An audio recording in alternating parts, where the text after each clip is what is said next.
ఇక Hyderabad బాచుపల్లిలో Praneeth Pranav సొలిటైర్ club house లో కామరాజు అన్నపూర్ణమ్మ చిత్రపటానికి మంత్రి శ్రీధర్ బాబు పూలమాల వేసి నివాళులర్పించారు.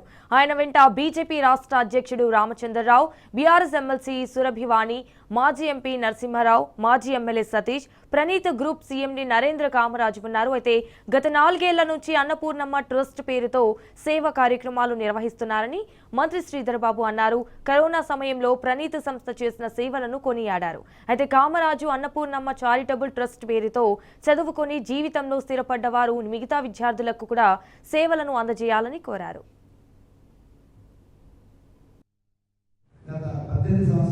ట్రస్ట్ ఫామ్ చేసి ఒక 4-5 ఇయర్స్ అయినా సరే నేను ఆల్మోస్ట్ 1990లో నేను 95లో గవర్నమెంట్లో జాబ్ చేశాను. అప్పటి నుంచి కూడా నేను సేవా కార్యక్రమం చేస్తున్నాను.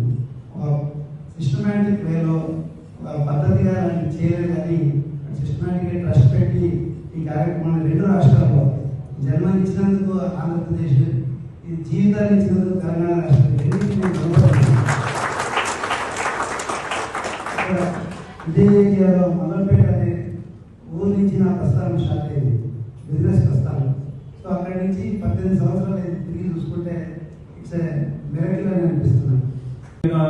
సమాజానికి సంబంధించి వివిధ రంగాల్లో ఉంటున్న వారికి చేయూతనిస్తే ఇంకో 2 అడుగులు ముందుకేస్తారని ఒక నమ్మకం ఉన్న వ్యక్తులను ఈరోజు చూస్తా ఉన్న చిన్నారులందరినీ కూడా చదువుకొని ఏదో పెద్దగా ముందుకు పోవాలని ఆలోచన చేసే ఒక ప్రయత్నం, నేనున్నానని ఒక ధైర్యం కల్పించే వ్యవస్థను స్థాపించి ముందుకెళ్తా ఉన్నాను.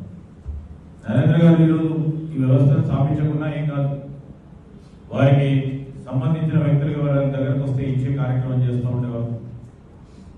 ఈరోజు వారు చేసే బిజినెస్ లో ఈ చేస్తే తప్ప ముందుకు నడవదని ఏం అంశం లేదు, కానీ కమిట్మెంట్, కన్విక్షన్ దాంట్లో వారు చూస్తూ ఉంటే ముందుకు వెళ్తా ఉన్నారు.